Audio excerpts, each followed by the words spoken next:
y con esto los dejo en paz. Alguno que estuvo en el simposio sobre Ricoeur de haber escuchado esto que voy a decir ahora, creo que vos estabas. No lo dije, yo no fui expositor, pero en una de las intervenciones del diálogo. Es como si el espíritu humano estuviera, si cabe la palabra, compuesto por una base originaria que sería el humus nutricio, que sería el orden precisamente de lo mítico, de lo poético. Aquí vuelvo a recordar a Gadamer. Él habla de die grundsätzliche Metaphorik der Sprache, es decir, la fundamental metaforicidad, poesía, del lenguaje. Además, ya lo hemos dicho, cosas, pensamiento y lenguaje constituyen un único acontecimiento. Sein, das verstanden werden kann, ist Sprache. El ser que puede ser entendido es lenguaje, dice también Gadamer, lo cual requeriría una larga también explicación.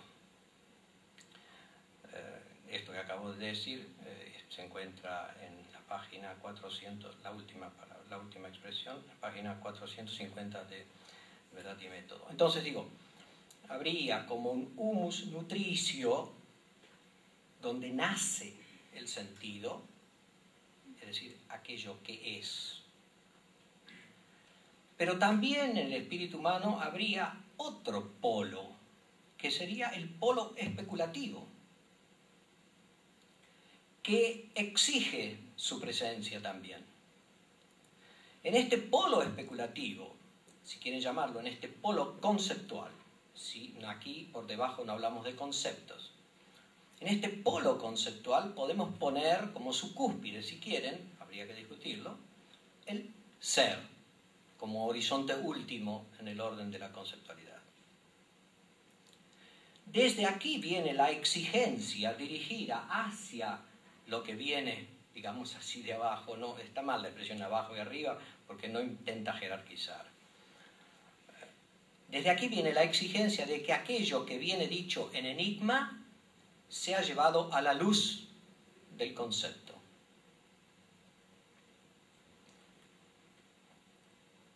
Pero aquí se plantea un problema. Y entonces, ¿qué pasa con la filosofía? Bueno, la experiencia no solo de la filosofía, sino del hombre, que tiene conciencia de la palabra mítico-poética y que al mismo tiempo advierte y lleva a cabo, realiza, cumple con la exigencia de la conceptualidad filosófica. En este ensamble que hay, se da la experiencia, es otro término que tendría que explicar largamente, discúlpenme, pero no puedo entrar en él. Se da la experiencia precisamente de la insuficiencia de la conceptualidad filosófica. Es otro tipo de comprensión, por cierto, pero la conceptualidad filosófica, con la conciencia de su insuficiencia, se ve necesitada de volver permanentemente a la fuente de sentido que está en el orden de lo mítico-poético.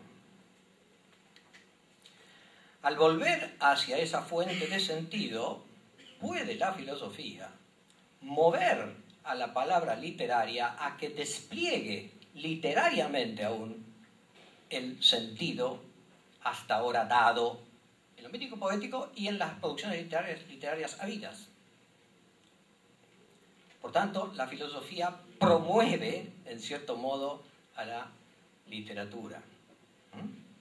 Y al mismo tiempo necesita de ella. Es decir, hay aquí ven la importancia de la filosofía. Mueve a que cada vez se despliegue mejor, más el sentido profundo de lo que es. Porque se puede decir que en ese fondo mítico-poético ya está todo dicho. Solo falta desplegarlo. Por tanto, es necesario a la filosofía volver siempre a la literatura, a lo mítico-poético, pero también es cierto que la literatura, lo mítico-poético, está siempre en el espíritu humano siendo exigida por la conceptualidad. Podríamos decir que, es exagerado, pero ustedes me van a entender si se sigue todo lo que dije, que en cierto modo el concepto filosófico muere al pie del texto literario. Es en cierto modo su, comillas, fracaso. El fracaso de su quizás pretendida autosuficiencia. Esta autosuficiencia por la cual quedaría relegado lo mítico-poético como algo del pasado superado, eso es la clásica posición hegeliana, donde, por ejemplo, la religión queda subsumida, igual que el arte, queda subsumida en el concepto. Entonces digo que este fracaso, entre comillas, es en el fondo el triunfo del hombre como un todo, es decir, del hombre donde alienta el humus metafórico, mítico, poético, y donde al mismo tiempo alienta la exigencia de la conceptualidad. Diríamos que la gloria de la filosofía es morir para que el otro viva, literatura, y resucitar siempre para que el otro viva más y más, por y en la palabra poética. Pero acá hay una circularidad sin fin, como si este círculo estuviera siempre buscándose a sí mismo y no encontrándose nunca definitivamente a sí mismo. Bueno, este es el modo, en general, en que yo entiendo hoy, al menos, la tarea filosófica.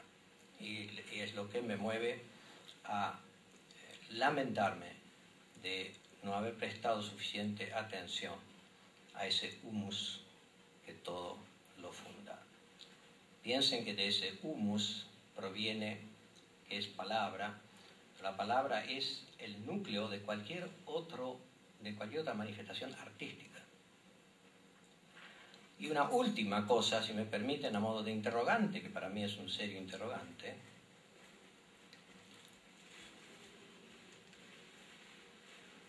Esta especie de inagotabilidad del sentido es lo que hace que no se deje nunca de hacer literatura. Pero me pregunto, yo lo he desarrollado en otro lado, no es ahora el momento de explicitarlo, perdónenme.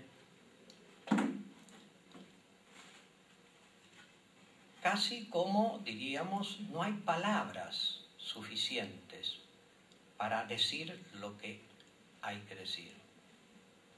Esa es la experiencia de todos los grandes poetas.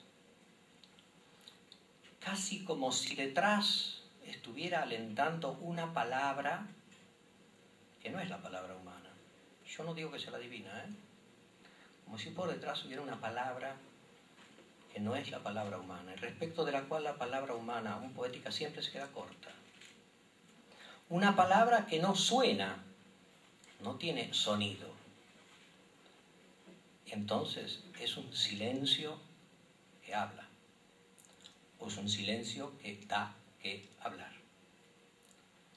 Yo creo que estas cosas, con toda la problematicidad que puedan tener, merecen ser pensadas. Y además nos ponen en claro, o pueden ponernos en claro, acerca de quiénes somos, acerca de qué es lo que hacemos cuando hacemos filosofía. Bueno, nada más que eso, gracias por escucharme y les deseo que esta jornada o esta semana de la filosofía sea una semana fructífera para todos. Muchas gracias.